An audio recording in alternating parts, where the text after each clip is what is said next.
de verdad.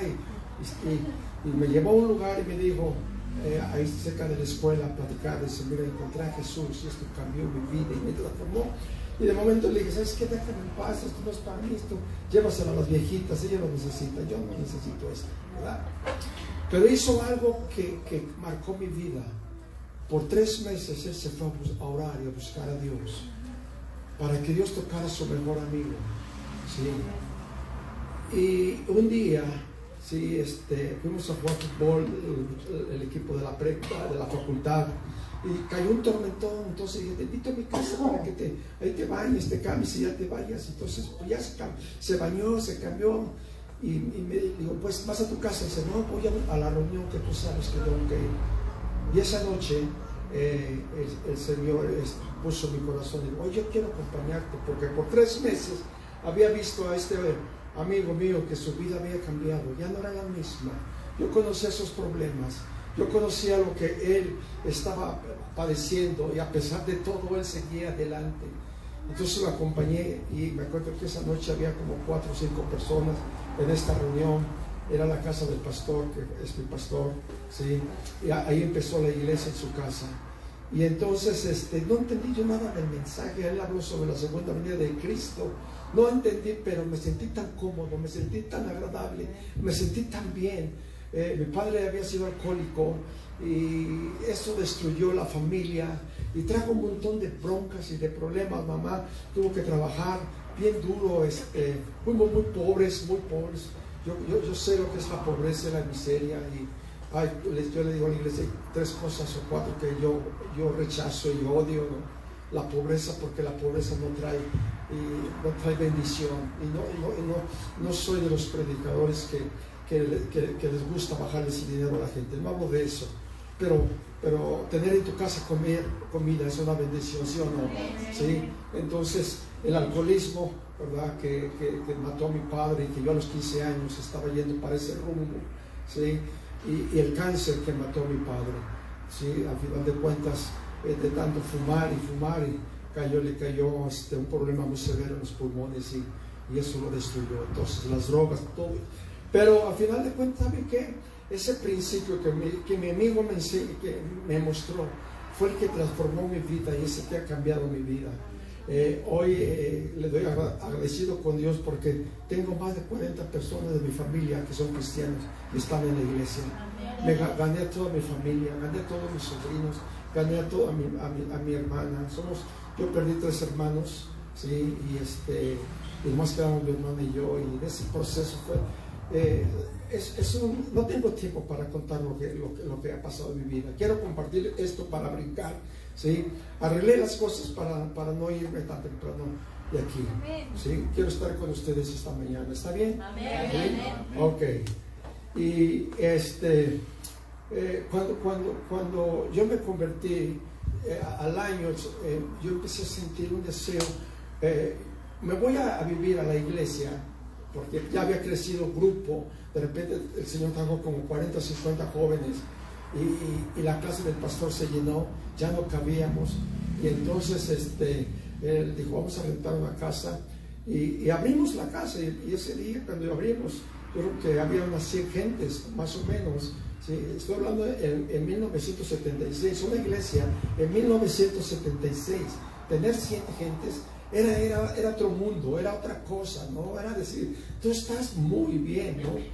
Entonces yo sentí que tenía que irme a vivir ahí.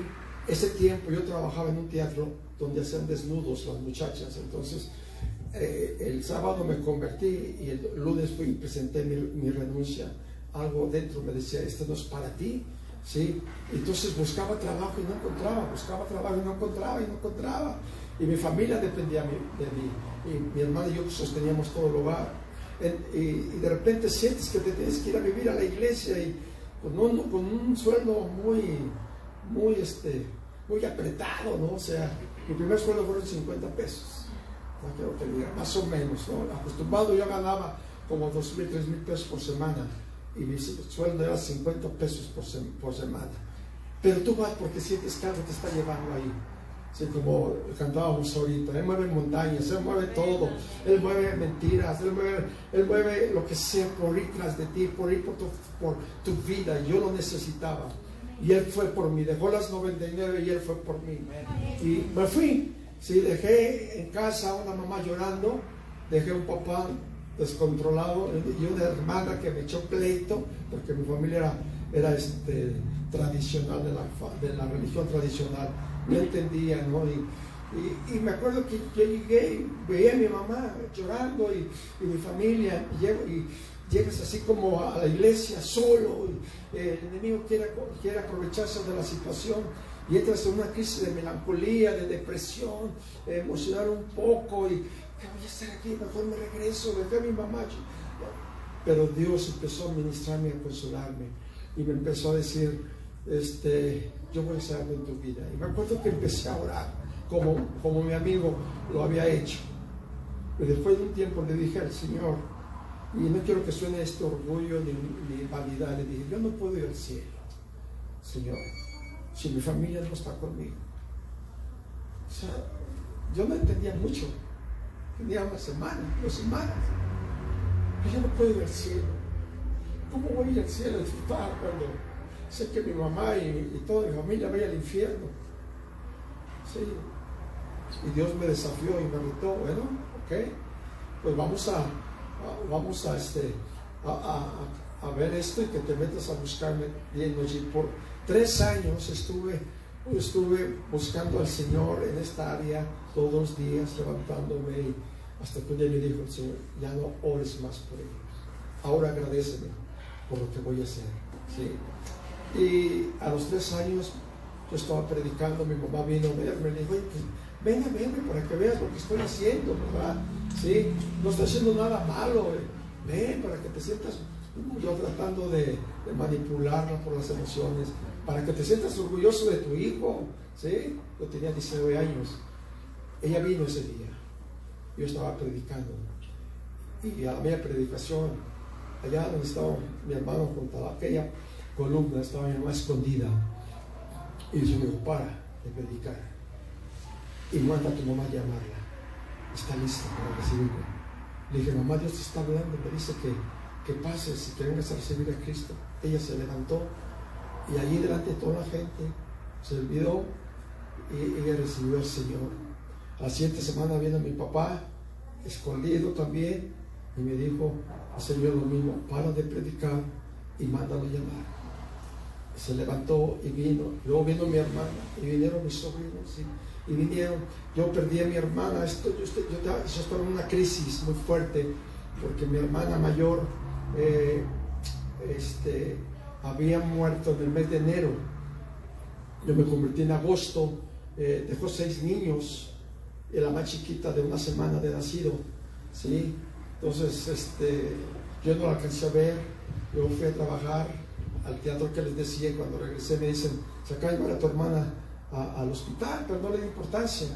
Sí, a la media llegó mi cuñado, y cuando vi su rostro entendí perfectamente lo que estaba pasando. Entonces eso destrozó la familia. A mi cuñado pequeño lo regalaron, sus padres naturales, ¿sí? No lo quisieron y lo regalaron. Entonces los padres adoptivos ya eran grandes, murieron. Mi cuñado no tenía dónde ir, era de la Ciudad de México, y se quedó con nosotros ahí a vivir. Entonces mi mamá tuvo que otra vez volver a criar 6 pequeños. La más grande ese tiempo tendría como unos 10 años, 12 años, y de ahí para abajo, ¿no? Entonces estaba destrozado, porque mi hermana, cuando mi papá era alcohólico, ella y mi mamá se iban a trabajar. No sé si a ustedes les tocó vivir, pero había unos comalones en aquellos tiempos enormes, no había máquinas para hacer tortillas, eran unos comales grandes que las señoras iban a tortear, ¿sí? Y mi mamá era de ellas, que se iba desde las 6 de la mañana y regresaba hasta las 5 o 6 de la tarde para poderse ganar dinero, ¿no? Entonces mi hermana mayor me cuidaba y era como mi mamá. Entonces eso me pegó durísimo, y empecé a meterme en problemas de alcoholismo y todo este asunto para tratar de calmar el dolor. Pero 6 meses después, Jesús estaba entrando a mi vida y cambiando todo ese dolor y toda esa angustia y toda esa situación en amor, en gozo, en esperanza, en deleite. Y hoy pues es un placer, casi toda mi familia sirve al Señor, ya crecieron mis sobrinos, se casaron, tengo 3 hijos, ¿sí? Los 3 están en el ministerio, son profesionales. Mi esposa hoy no pudo acompañarme porque está haciendo unas cosas también que le pidieron de la escuela, es maestra, ¿sí? Y bueno, pues aquí estamos, después de 44 años, el Señor me ha llevado por muchos procesos, por muchos desiertos que he cruzado, y bueno, quiero compartirles algunas cositas que les va a ayudar, sé que les va a bendecir. Normalmente no acostumbro a predicar el mismo mensaje. Cuando Dios me retó y me desafió y que estaba solo en la iglesia, a mí me dijo el pastor: quiero que vengas porque que te encargues tú de todo el mantenimiento, de toda la limpieza de la iglesia, y ese va a ser tu trabajo, ¿no? Tú vas a cuidar la iglesia. Platicaban que hace poquito le robaron, ¿verdad? Se tuvieron que volver para acá. Bueno, pues ahí estuve. Entonces tenía tiempo, no había televisión, no había radio, no había nada, solo 4 paredes. ¿Qué voy a hacer aquí? Sí, 8, 9, 10 horas. Pues estudiar la palabra y orar, estudiar la palabra. Sí, era el Espíritu Santo, y desde ese entonces entró una hambre y una sed de parte de Dios en mi vida que no ha cambiado. ¿Sí? No sé cuántas veces he leído la Biblia, pero este año, este mes empecé la número 20, ¿sí? 20 veces, completamente, desde Génesis a Apocalipsis, que he leído la Biblia. ¿Sí? Usted dice: ¿cómo le hago? ¿Sí? Y a nuestra iglesia este es el desafío que tengo, porque me di cuenta hace mucho tiempo que la gente ha dejado de leer la palabra de Dios, ha dejado de meter la Biblia en sus hogares, y muchas iglesias han dejado de predicar la Biblia, predican de muchas cosas muy bonitas. Si yo le digo a la iglesia, hace 4 o 5 meses me operaron a mí también de mi próstata, me dio muchos problemas. Bueno, todo salió bien y dejé encargado la iglesia. Y cuando regresé, los muchachos y todo habían cambiado la iglesia, los colores y todo. Y, pastor, ¿cómo serio? Está bien, hagan lo que quieran, pero nunca podemos sacar la unción de Dios. No va a cambiar al corazón de la gente, ¿sí? Los panderos, la música. Lo que va a cambiar el corazón de la gente es que Jesús esté en nuestras reuniones, es que Jesús venga a nuestras reuniones, es que cada persona tenga a Cristo en sus corazones, cada familia, cada persona, ¿no? Y eso es mi énfasis. Entonces a toda la iglesia la tenemos retada y desafiada. Por lo menos tienes que leer 10 capítulos diarios todos los días. Por lo menos, ¿qué te cuesta? Te lleva media hora leer 10 capítulos y luego medítalos, ¿sí? Entonces yo quiero hablarles esta mañana de un hombre. Hubo muchas personas que impactaron la vida de Cristo, ¿sí? Que impactaron la vida de Jesús. Podemos pensar en el ciego Bartimeo, la mujer sirofenicia. Podemos pensar en los amigos que llevaron a su amigo paralítico y que hicieron un hoyo en la casa donde estaba Jesús. Podemos pensar, ¿verdad?, en el centurión. Podemos pensar en gente que, como aquel niño, llevaba los peces y los panes. Hubo mucha gente que impactó la vida de Cristo, ¿sí? Y yo creo que le decía: esto yo lo veía venir.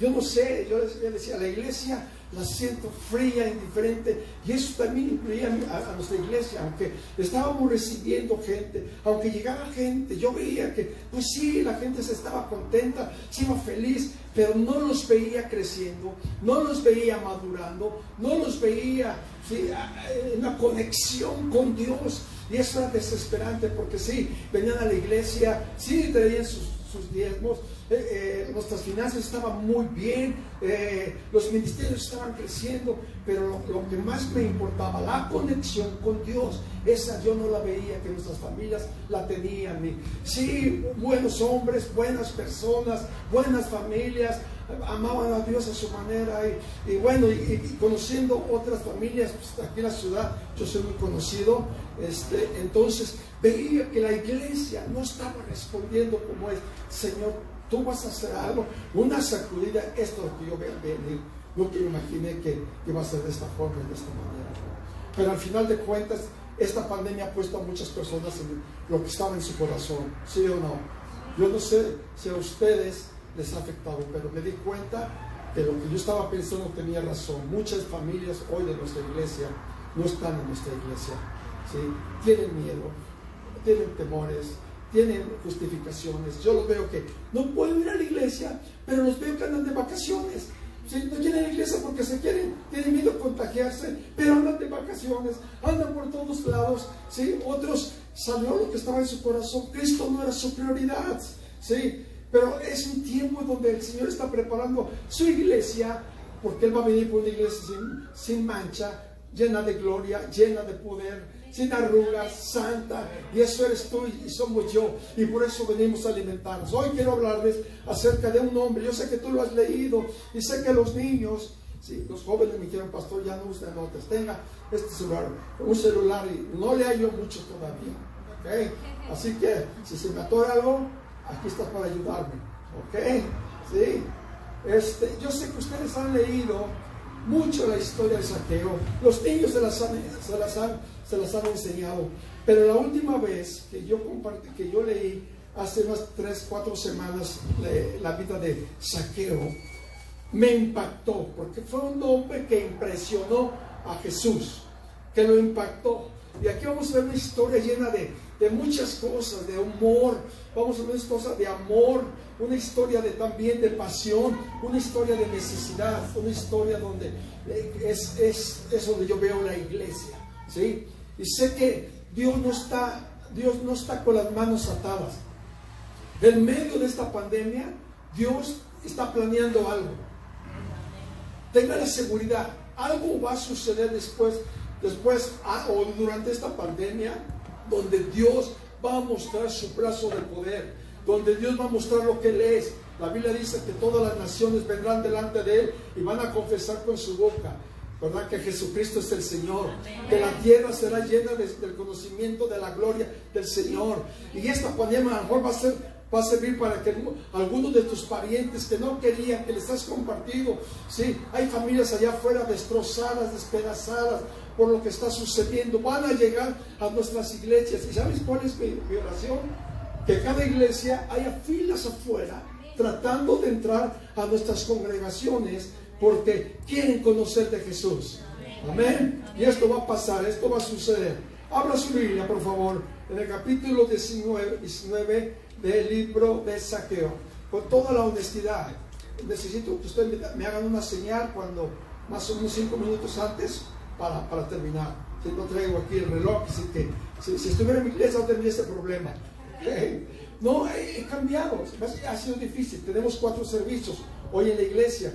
Y a veces me dan 25 minutos para predicar, ¿sí? Porque cada servicio dura 1 hora, 15 minutos, porque no hay tiempo. Entonces, hasta eso tengo que acostumbrarme, meterme que en 25, 30 minutos tengo que dar un mensaje rápido, eficiente y edificante para la iglesia. Y a veces me quedo más en el punto número 1, ¿sí? Entonces, pero creo que aquí no tengo ese problema, ¿verdad? Ok, vamos a ver entonces el capítulo 19 de Lucas. Sí, vamos a leerlo. ¿Ya lo tiene?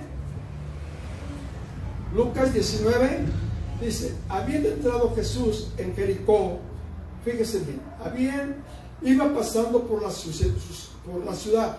Jericó no era una ciudad que se acostumbraba mucho pasar. Acuérdese que en el capítulo 6 de Josué, cuando los muros se caen, Josué maldijo la ciudad, dijo: maldito el que reedificare esta ciudad. Entonces, la gente que vivía en Jericó no era gente bien vista.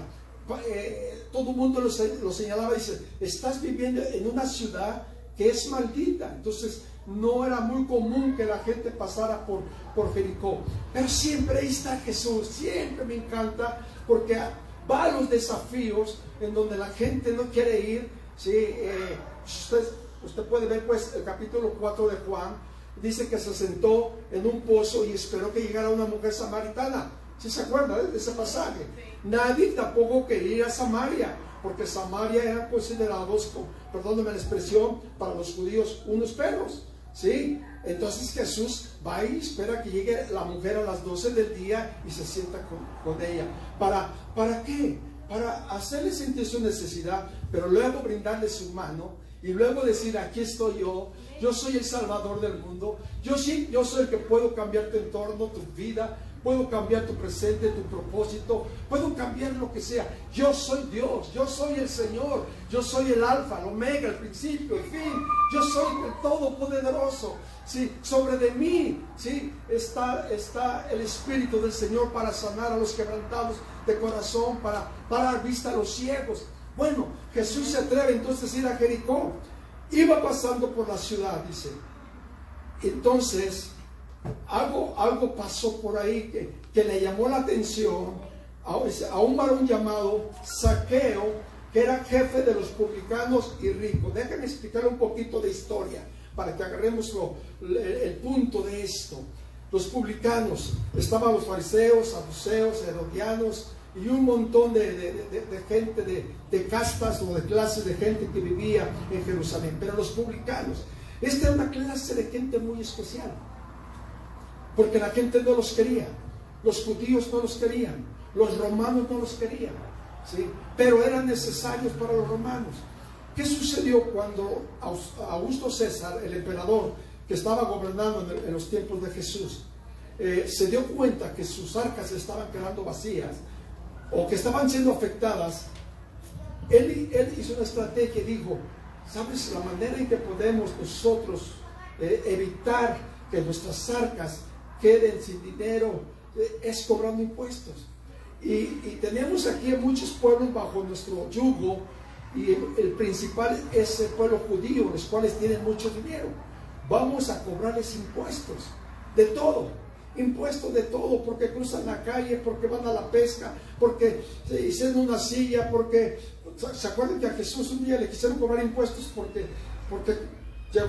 cruzó con sus discípulos, llegó a una casa y dice a Pedro, oye, ¿qué dice la ley? ¿Quién debe pagar los impuestos? ¿Los hijos o los extranjeros? Y le dice Pedro, ¿los extranjeros? Vete al mar, agarras un pez, ¿verdad? Lo abres y vas a encontrar unas monedas y paga tus impuestos y los míos, ¿no? Entonces, los publicanos eran una gente muy especial, porque los romanos, esto fue lo que hicieron, para que tengan una idea, dónde vamos a ir a aterrizar, ¿sí? Ellos hicieron esto. En cada comarca de Jericó, de Judea, de Samaria, de Belén, de cada región de Israel, localizaron al más rico, al hombre más rico de ese lugar. Y ese hombre tenía la obligación de pagar todos los impuestos de toda la gente de ese lugar, ¿verdad? ¿A cuánto nos gustaría que alguien pagara nuestros impuestos, verdad? Sí, sí. Entonces le dijeron, mira, tú vas a pagar por adelantado los impuestos de los habitantes de Samaria, de Betesda, de Jericó, en este caso a Nicodemo, pero vas a tener todo el respaldo del pueblo, de los soldados romanos, porque los soldados romanos eran las personas que más ganaban, era la fuerza del César. El ejército romano estaba a disposición de los césares, ¿sí? Y esa era su fuerza. Por más de 1000 años controlaron al mundo, porque les pagaban muy bien, tenían muchas prestaciones. Entonces todo el mundo quería ser un soldado romano, pero tenían que pasar por una serie de requisitos pero muy fuertes. Entonces le dicen, tú vas a pagar los impuestos, pero vas a hacer un negocio.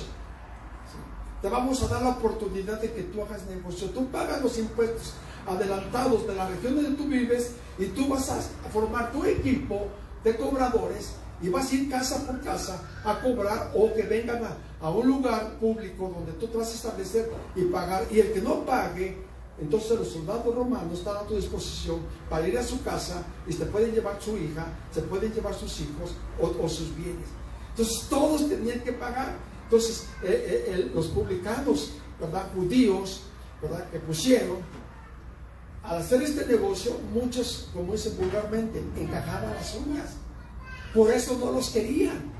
Entonces ellos se apartaban, y entre los publicanos se juntaban. No se podían juntar con el pueblo, porque el pueblo los odiaba, porque ellos los consideraban que estaban a favor de César, a favor de Roma, ¿sí? Y los romanos no los querían porque eran judíos, solamente los usaban como un instrumento para cobrar sus impuestos. Entonces, aquí vemos a un hombre, así como muchas personas afuera están, que no son aceptados, no son amados, no son, por esa canción me encanta, ¿no? De que Dios nos hizo hijos de Dios. Dios nos hizo hijos de Dios cuando nadie nos quería, cuando apestábamos por todo el pecado. Dice Colosenses capítulo 2 que Él llevó el acta de los decretos de muerte, anuló todo lo que había en contra nuestra, lo clavó en la cruz, ¿verdad? Y públicamente dice que triunfó sobre los principados y potestades y los exhibió públicamente y nos hizo hijos de Dios comprados con la sangre preciosa de Cristo Jesús. Amén. ¿Amén? Amén. Sí, ok. Entonces esa era la vida de Zaqueo. Entonces dice aquí la Biblia en versículo 3, ¿sí? Que este era versículo 2, que era un jefe, ¿sí? Que era un jefe de los publicanos. Estamos hablando que este era el secretario de los publicanos. O sea, si un publicano tenía poder económico, este estaba por encima de todo. Los publicanos aparte le pagaban al jefe de los publicanos, ¿sí? Entonces era un hombre rico. La palabra que usa aquí rico, vamos a ver que era riquísimo, era millonario, pero hizo algo que cambió la vida de la gente e impactó el corazón de Jesús. Veamos, el versículo 3 dice, procuraba ver quién era Jesús, porque dice que había entrado Jesús en Jericó, iba pasando por la ciudad, y entonces este hombre dice que procuraba ver quién era Jesús, pero no podía a causa de la multitud, porque era pequeño de estatura. Verso 4. Entonces él corrió delante, dice que se subió a un árbol sicómoro para verle, porque había de pasar por allí. Cuando Jesús llegó a aquel lugar, mirando hacia arriba, lo vio. Y me encanta este humor de Jesús, ¿verdad? Sin conocerlo, ¿sí? Zaqueo, date prisa, dice, desciende de ese árbol, porque hoy es necesario que pose yo en tu casa. Entonces, vea esto, él descendió a prisa y le recibió gozoso. Al ver esto, todos murmuraban diciendo que había entrado a posar con un hombre pecador. Toda la gente decía, criticaba a Jesús, ¿por qué entraste a la casa de un publicano, un pecador? Entonces Zaqueo, puesto en pie, dijo al Señor, he aquí, Señor. Note esto, fíjese bien. Hizo dos cosas impresionantes que cambió la historia de este hombre. Esto está tremendo. Esto está tremendo. Yo no lo he visto en nadie más que en este hombre. Dice aquí que normalmente los publicanos invitaban a la gente que veían que tenía poder, que veían que tenía influencia sobre la gente. Y este hombre se dio cuenta de que Jesús tenía influencia sobre la gente.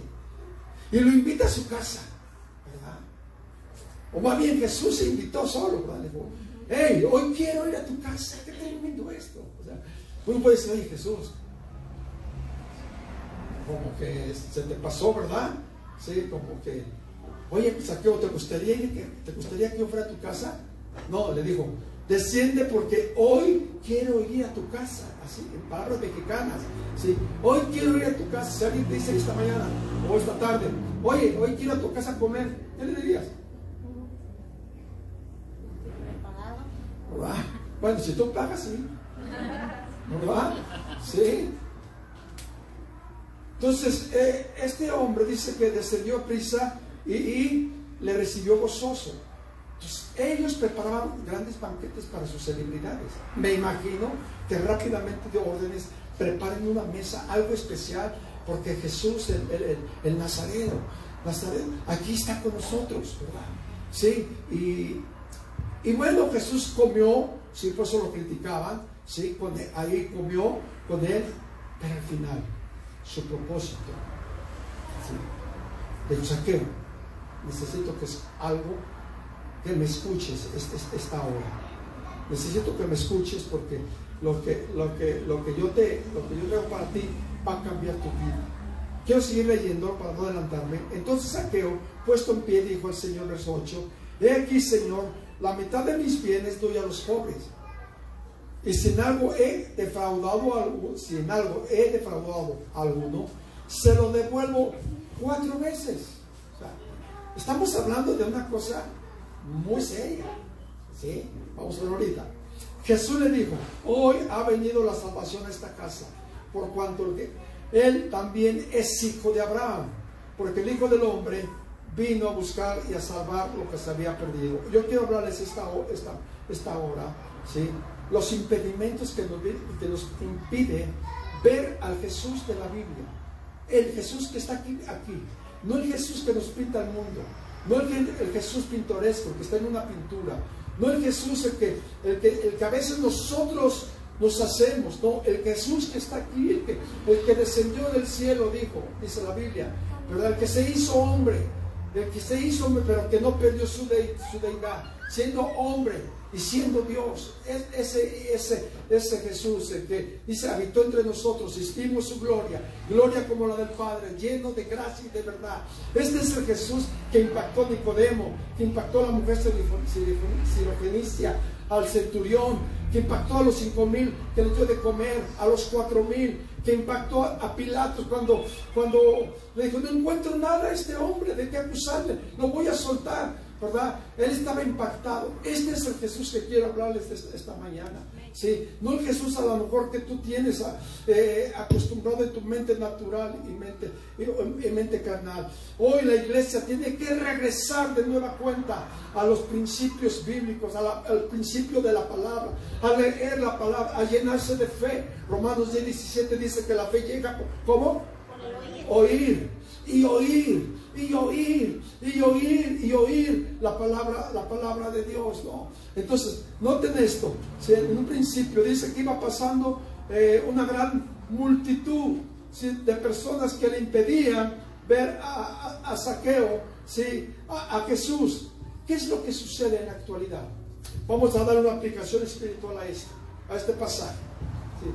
Vamos a ver, ¿sí?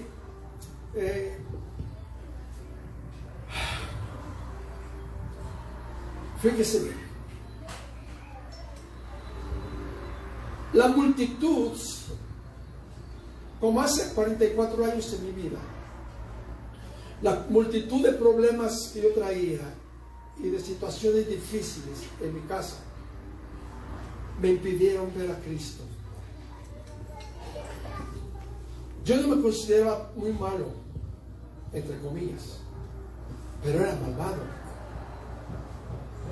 Y cuando me sentía muy mal,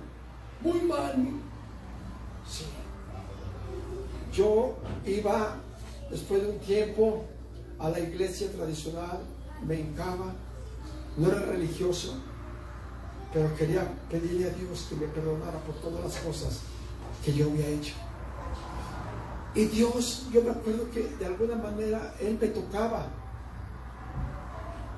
¿sí?, y me decía: te perdono. Pero yo regresaba al mismo punto donde yo siempre estuve, porque no había tenido un encuentro con Jesús. ¿Qué es lo que yo veo aquí en este capítulo? Número 1, fíjese bien, ¿sí?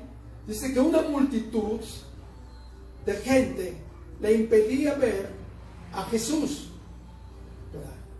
Una multitud de gente. ¿Y qué representa esta? En la actualidad sucede que hay una multitud de cosas que nos impiden ver a Jesús, lo que está haciendo, lo que está planeando, su poder sanador, su poder salvador, la manera de cómo va a salvar nos va a salvar de las situaciones difíciles en que nos enfrentamos. ¿Sí? Hay un montón de cosas allá afuera que nos están distrayendo, ¿sí?, en tu propia casa, porque la multitud de estas cosas probablemente toman tu corazón, ¿sí?, toman tu corazón. Entonces, lo que hizo Zaqueo es que él dice que él se subió a un árbol, un sicómoro, es un árbol, ¿sí?, para poder ver a Jesús. Y yo esta mañana les quiero decir que si ustedes no se suben en un nivel más alto de lo que les dicta su mente carnal o mi mente natural, ¿sí?, Y nos subimos en un estado de fe y de amor, una fe real, una fe sencilla, una fe no irreal, no una fe loca, ¿sí? Donde expongamos nuestras vidas, no, una fe donde Jesús nos dice: súbete, deja tu mente natural, deja tu mente carnal a un lado. Si los problemas a lo mejor están bien difíciles, bien críticos, bien terribles, en mi casa así estaba, créamelo. Vivíamos en la miseria, en el alcoholismo, en la basura. Cuando yo me convierto y regreso a mi casa, las reuniones con mis primos, que era con los que me juntábamos, y que ahí nos emborrachábamos todos los fines de semana o entre semana, no me afectaba la casa. Pero esa noche que yo me regreso a casa y empiezo a ver las paredes, y empiezo a ver las botellas, y empiezo a ver los escopetazos que había, empiezo a ver las paredes manchadas, y dije: no, esto no puede ser.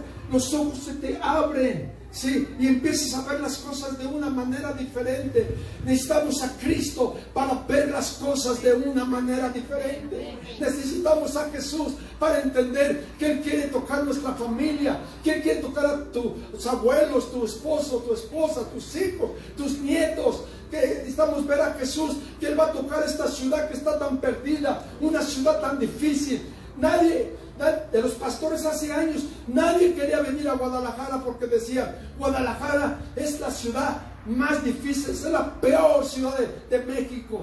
Pero yo cuando escuchaba esto, decía: pero un día, Dios, tú vas a cambiar esto, un día tú vas a cambiar esto. Déjame decirle rápidamente, sí, nos fuimos a trabajar a la zona más conflictiva, más difícil de Guadalajara, que hace unos 20 años atrás, ahí en la zona de la prostitución, en Obregón y la Caja de Independencia, ahí donde estaba toda la zona de la prostitución. Entonces nos fuimos con la iglesia a trabajar con un amigo mío que me dijo: ¿por qué no nos unimos y trabajamos juntos? Y rápidamente, porque ese es un testimonio increíble, ¿sí? Sacudimos la ciudad la volteamos patas para arriba, toda esa zona, ¿no? Estábamos orando primero, nos metimos a orar, y un día llega a tocar la puerta. Era la administradora de los prostíbulos, ¿sí? Y me dice, te va a dar risa esta, me dice: oye, ¿no pueden orar? ¿No pueden ir a orar a los prostíbulos para que su Dios bendiga el negocio? ¿Tú qué hubieras hecho? La verdad, dime, ¿qué hubieras hecho en ese momento? Cualquiera, dígame, ¿qué hubiera hecho? Orar para que lo cierren. Orar para que lo cierren. ¿Qué más? A ver. Orar para Había que 100 muchachas, a Dios. había 100 muchachas trabajando en la calle. Teníamos la iglesia y toda esa cuadra, nadie quería ir porque había 100 prostitutas trabajando en la calle. ¿Sí? A un lado de la iglesia estaban, ¿sí? Varias veces me confundieron con clientes. Ay, perdón, pastor. Sí. Fue difícil, ¿sí? ¿Qué hubieras hecho, ese hermano? Orar para que cerrara. ¿Qué más? Ay, dígame, cualquier Orar cosa. para que se convirtiera. Orar para que se convirtiera. ¿Qué más? ¿Alguien? De allá atrás. Pues esperar que Dios hiciera su obra. Esperar ¿cuál sería la obra de Dios? Pues abrirles la mente, que eso no era. Pero fíjate lo que dije, la administradora fue a decirte, esa es la pregunta. La pregunta es: ¿pueden ir a orar por adentro de los prostíbulos para que su Dios bendiga el negocio? Esa fue la pregunta. ¿Qué hubieran hecho ustedes? ¿Que no? Sí. ¿Que no? ¿Que sí? Más o menos, así con un pie así y el otro pie acá afuera por si tengo que correr. Y yo le dije: sí, vamos a ir, porque Dios va a bendecir el negocio. ¿Sí? Más de alguna la iba a conocer. ¿Mandé? Más de alguna la conocer. No se va adelante. Sí, vamos a ir. Y la administradora se puso contentísima, ¿sí? Dentro de mí yo pensé: Dios, tú vas a bendecir esto aquí adentro. En medio de este pecado, dice la Biblia que tu gracia sobreabunda. En medio donde hay tanta iniquidad, tanto mugrero, tanto cochinero, tú vas a entrar. Usted entraba a los prostíbulos y eso apestaba horrible. pero no importaba. ¿Cuándo? Mañana, ok. Agarramos un pequeño grupito de gente que eran los más sensibles, ¿sí? Más sensibles, no todos, ¿sí? Y les dijimos, no hablen en lenguas, no hablen en nada, tranquilos, ustedes llegan, están orando, ¿verdad? Van caminando, van declarando la palabra que Dios nos va a usar aquí, ¿sí? Y al entrar tenían una virgen como de 2 metros, 3 metros de alto, como de 2 metros de ancho, donde las prostitutas ponían su primera ofrenda del día con un cliente para que su Dios bendijera el resto del día. No, era terrible, ¿no? Bueno, le dijimos con una condición. A ver, ¿cuál? Déjanos hacer servicios adentro del prostíbulo. Y yo creo que esta mujer, pues ¿quién va a quedar, no? ¿A qué horas? A las 2 de la tarde. Ya habíamos platicado, ya habíamos tenido contacto con las muchachas en la calle. Cambiamos la estrategia. ¿Qué es lo que sucedía? Mire, fíjense. Este es el punto que perdemos las cosas. Antes de que yo llegara, la iglesia les echaba la patrulla. Las iglesias las trataban mal a las muchachas que estaban afuera. La iglesia las maltrataba, ¿sí? Las corría, etcétera. Eran muchachas que nos dimos cuenta que eran secuestradas y que las traían de Puebla, de Veracruz, ¿sí? Con el pretexto de que se iban a casar. Era toda una red, toda una mafia, ¿sí? Y al día siguiente, imagínense, el papá se lo soltaba desde Veracruz, que no me puedo quedar, porque supuestamente llevaban al papá del muchacho con la muchacha que conquistó en Veracruz, porque tengo que trabajar mañana. Nos casamos en Guadalajara y le mandamos fotos, ¿sí? Gente muy humilde, y al día siguiente esa muchacha estaba en un prostíbulo trabajando. Entonces el shock para esa muchacha, ¿sí? Entonces nos dice la sí, no hay problema. Esto es, Señor. Y créanlo, teníamos servicios como los que ustedes tenían aquí. Claro, no con todo el equipo electrónico, con las guitarras acústicas. Entraban los clientes con las muchachas a los prostíbulos, a los cuartos, y a los 3 minutos se salían los clientes. Y se convirtió una, se convirtió otra, se convirtió otra. 45 muchachas se convirtieron en este lugar. ¿Dónde las teníamos? ¿A dónde las invitamos después de que se convirtieron? ¿A dónde? A mi casa no. Las teníamos sentadas a meras adelante.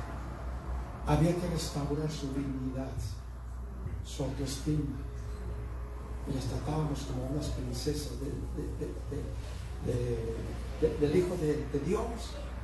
No, obviamente que ya cuando la administradora se dio cuenta que el negocio sí lo bendijo Dios, ¿sí? Nos corrió, ¿sí? Pero ya habíamos hecho el trabajo ahí. Escuché esto. Este es el Cristo que estamos hablando. Había muchos homosexuales, algunos con SIDA. Fuimos por ellos. Nos metíamos a cada cueva. Era como una cueva del infierno. Un día estábamos en una reunión de damas y mi esposa hace el llamado y pasan las señoras a ser ministradas, y estaba ahí la señora, ¿sí? Y ya le dice, ¿cómo te llamas? Lo dijo, en un principio su nombre, por decirle Carmen, decía un nombre, ya ni me acuerdo, ¿sí? Y ya cuando estaba ministrando, dice, no soy Carmen, soy Oscar, ¿sí? Y allí empezó el trabajo con esta gente. Entonces llega un muchacho que cuando yo lo vi era una rubia impresionante, ¿sí?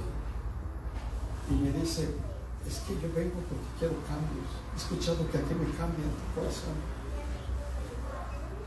Y Dios lo empieza a tocar y lo salvó, y de repente se desapareció como 3, 4 meses. Lo buscamos y ya no supo. Un día llega y me dice: pastor, corrió y me abrazó. Venga, aquí al cuarto, venga. Deja enseñarle, ¿verdad? No enseñes nada, todo está bien. No, sí, deja enseñarle. Se fue al hospital civil a quitarse las prótesis que traía. Dios le había tocado. Amén. Sí. Y le puedo contar más. Sí. De lo que hicimos. Teníamos a la policía formada. Sí, todos, por ejemplo, dijo Dios: no les hablen a los policías, no les prediquen a la policía. Oren por ellos. Y cuando oren, ahí métanles el evangelio. Entonces llegamos: oye, queremos orar por ti, somos sus pastores de aquí, mira, sé que tú corres peligro, la zona es muy peligrosa y pues tienes familia, me imagino, y pues ahora que tocas ese punto, todo se quiebra. ¿Sí? ¿Nos permites orar por ti, por tu familia, porque regreses? No, pues sí. Y entonces ahí en la oración: Dios, gracias por este hombre que has puesto como autoridad. Señor, te pedimos que no se corrompa, quita toda corrupción de él, Padre, en su vida, que no sea corrupto, que no sea, Señor, ladrón, que no, pues el corazón, ya no hay por mí, ya no.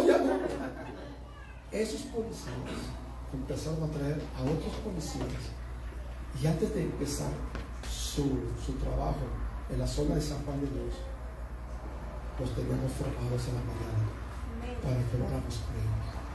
Sí. Hay cosas que la iglesia tiene que aprender en este tiempo. Dios se está moviendo. Crean, Dios no está con las manos atadas diciendo: se están muriendo toda la sociedad. No, Dios está preparando algo poderoso. Dios está preparando algo poderoso. Y yo le he dicho al Señor: yo tengo 63 años. El lunes puedo cumplir 64%, ¿verdad? Están invitados a mi cumpleaños siempre y cuando lleven un regalito, ¿verdad? Sí, y le he dicho: yo no me quiero morir hasta que yo vea un despertar en esta nación de México. Vamos a ver algo poderoso. Pero necesitamos levantar nuestro nivel de oración. Necesitamos creer que Dios puede tocar mi familia. Dios puede tocar al más difícil. Dios puede tocar. Me han buscado narcotraficantes, ¿sí? Que ni conozco, que ni sé, ¿sí? Que de repente alguien les dio mi número, no sé cómo me contactaron, pero ahí está. Acabo de hablar con uno de ellos, ¿sí? Que me dice: estoy en una situación crítica, necesito que ore por mí, por favor, pastor, por favor. Sí, y él recibió a Cristo, ni lo conozco. Pues Dios está haciendo algo. Necesitamos levantar nuestro nivel de fe, iglesia. Necesitamos levantarle, que podemos descansar y reposar en Dios, que Él tocó, ¿verdad? Él va a tocar, así como tocó a Zaqueo, va a tocar lo que parece imposible. Mi papá murió hace ya unos años, mi mamá murieron, pero yo tuve el placer de bautizarlos en agua. ¿Sí? Mi papá renunció al alcoholismo, renunció a muchas cosas, ¿sí? Renunciaron a todos ellos, y mi esperanza es que un día los voy a volver a ver. ¿Sí? Hoy les decía, tengo casi 50 familia directa, ¿sí? Que están en la iglesia porque me propuse, voy a ganarlos. Y es clamar y clamar día y noche, es buscar su palabra, es meter su palabra.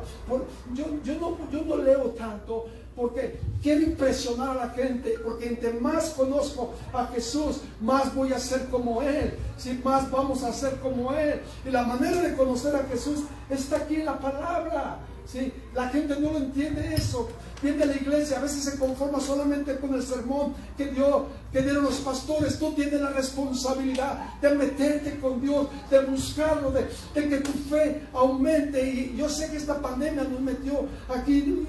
Quizás uno pueda decir: oye, ¿y nuestra fe qué está sucediendo? Dios sabe por qué está haciendo las cosas. Pero una cosa sí les digo: las naciones van a temblar ante el poder del Señor, y su iglesia se está preparando para esto. Amén. Denle un aplauso al Señor.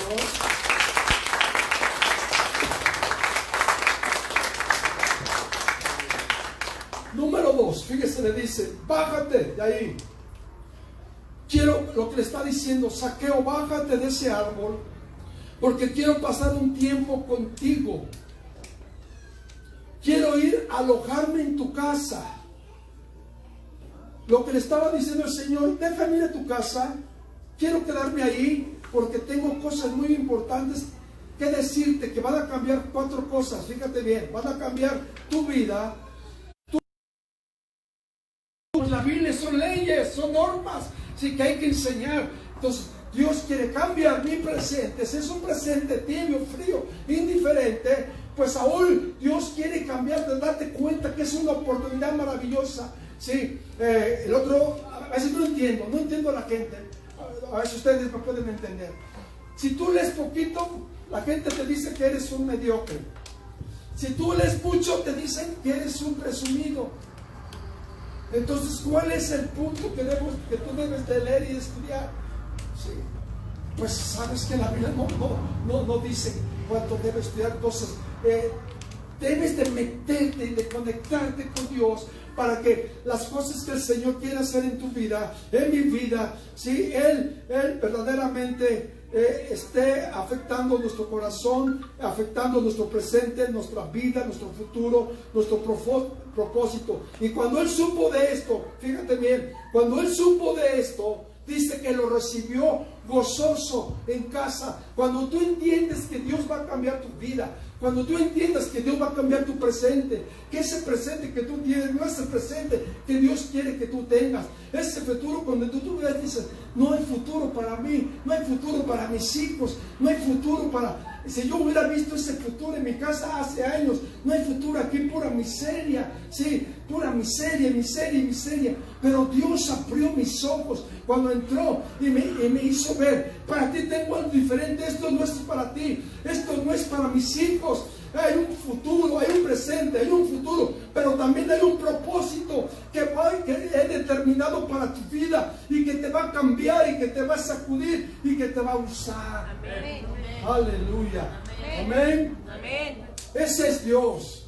Ese es el Jesús que llegó a Nicodemo. Su futuro no estaba en hacer dinero. Y lo entiende este hombre, ¿no? Entiende que Jesús quería transformar su vida y cambiar su vida.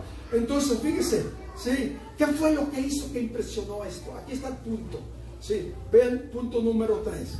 Vamos a verlo.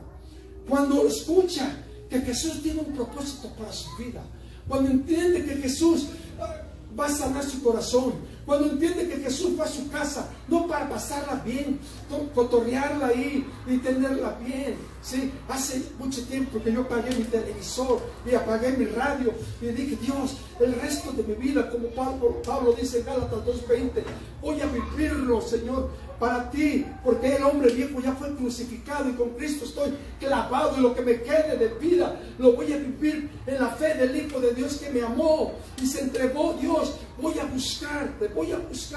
Cuando él entendió que Jesús está en tu casa, cuando tú entiendes que Jesús está en tu casa, tú no necesitas otra cosa, tú necesitas a Él, porque Él va a llenar tu vida, tu corazón, Él va a llenar todo tu ser, tus hijos, Él va a llenar tu casa de su presencia, y cuando tu casa se llena de su presencia, otra cosa es otra cosa. Y él entendió, después de que siendo Jesús da el mensaje, y Zaqueo hace 2 cosas que me impresionan. Era un hombre rico, muy rico, millonario, y le dice, Señor, la mitad de mis bienes la voy a dar a los pobres. Y si la segunda, y si he defraudado a alguien, imagínense un cobrador de impuestos, si he defraudado 4 veces, se lo voy a dar. ¡Wow! Yo he llegado a la conclusión, es una conclusión personal, que probablemente Zaqueo era un tranza. ¿Cuántas veces transeó a la gente cobrando impuestos? Y la mitad de sus bienes a los pobres. Probablemente se quedó sin dinero, o se quedó con lo poquito que necesitaba para vivir. Se dio cuenta que tenía que hacer algo, porque esto le estorbaba para ver a Jesús. Porque esto le estorbaba para ver a Jesús. Cuando yo dejé mi carrera, toda la gente de mi familia pensaba que estaba loco. Y luego iba a ser futbolista profesional, sí, acá contratado, y también ya no había más. Jesús sabía que era tu vida. ¿Qué estás dispuesto tú esta mañana a darle a Jesús? Las cosas que esto le estorbaba. Y Jesús se lo exigió. Como vemos ahí que para que vayas al cielo, necesito que tú des esto. Dice, cuando se dio cuenta que estas cosas le estorbaban, iglesia, ¿qué nos estorba para ver a Jesús? Yo he platicado muy poco con su pastor, con Nancy.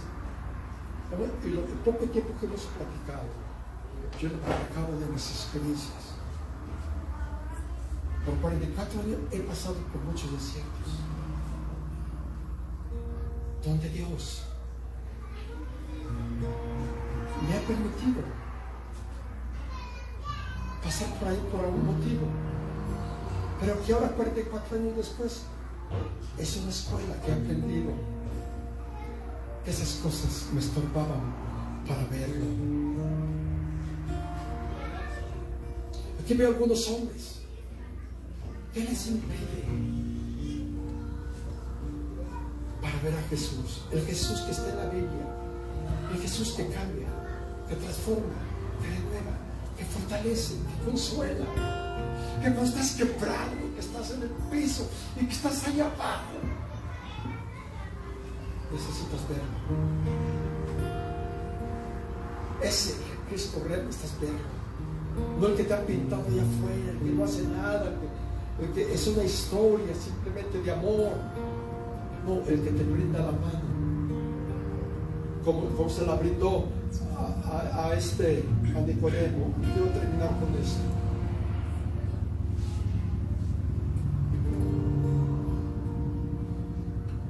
Necesitamos hacer a un lado todas las cosas inútiles que nos estorban para encontrarnos con Él. Por eso Él dijo, esto me estorba. Necesito quitar lo que me estorba. Y si lo ponemos en la cosa práctica, a lo mejor tú no eres un saqueo que tiene miles y miles y miles de pesos. Pero ¿qué tal de la amargura? ¿Qué tal del dolor? ¿Qué no has querido soltar? ¿Qué tal del orgullo y de la vanidad?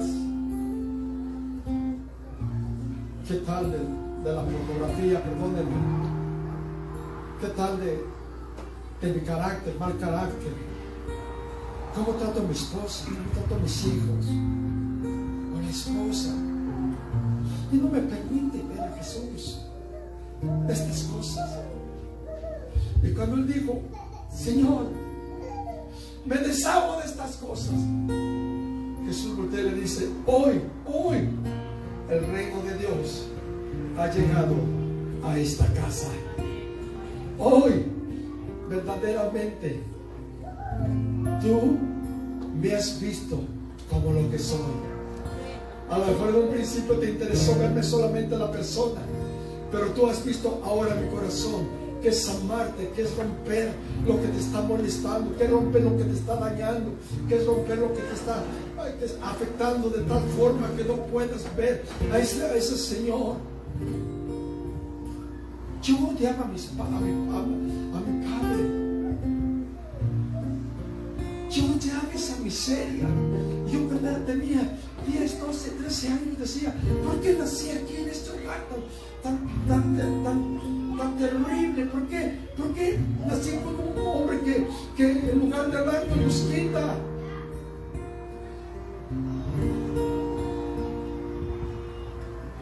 Cuando Jesús vino a mi vida, todo eso lo quitó.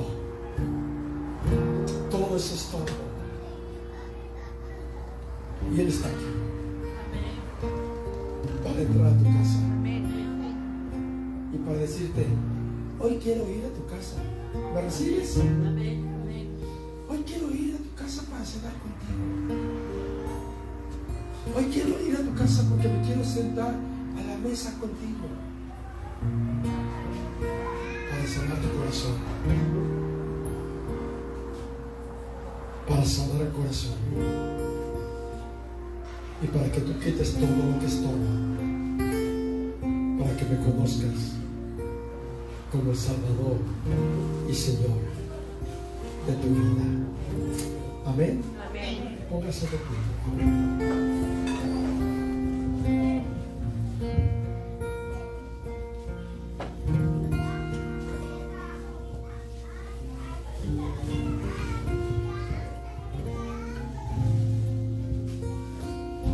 Cuando estemos en el cielo, yo quiero felicitar a este hombre.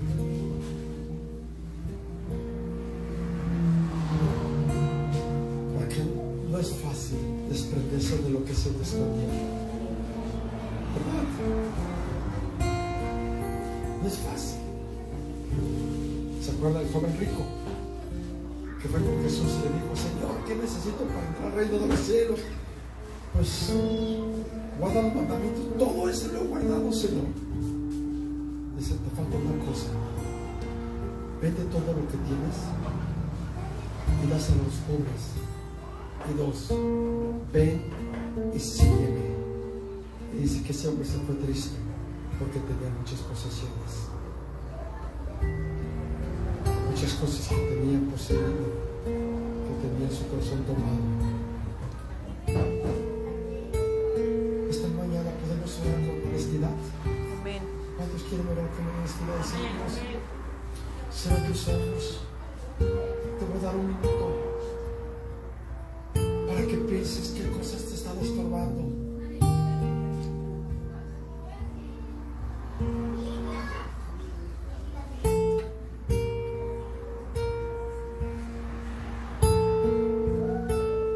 Y que digas: ayúdame, Dios. Quiero ver a Cristo.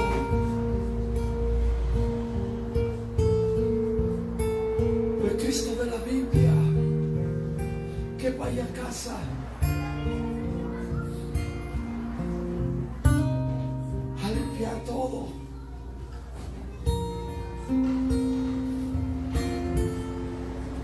Señor, esta mañana o tarde, mañana tarde, queremos pedirte que quites las cosas que nos estorban para verte.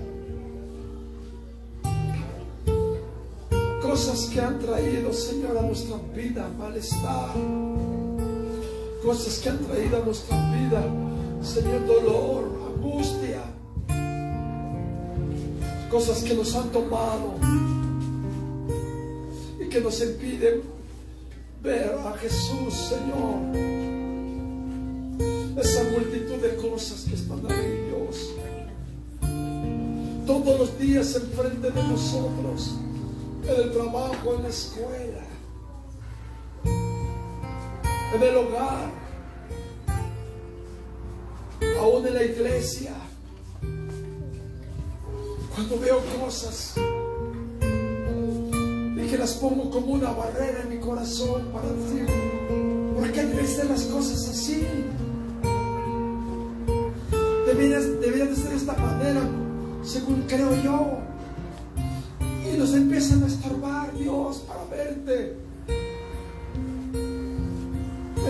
Esta tarde te pedimos perdón. Perdónanos, Dios. Perdónanos, Dios. Levantamos nuestra fe hasta ti, Señor. Un grado más sobre nuestra mente carnal y natural, Dios. En medio de lo que estamos viviendo tan complicado, tan difícil, glorifica tu nombre, Señor. Y haz cristianos y cristianas llenos del Espíritu Santo, Padre, que podamos ver a Jesús, que podamos entender tu plan, tu propósito que tienes para nosotros, nuestro presente, nuestro futuro y nuestras vidas transformadas, Señor. Gracias por esta congregación.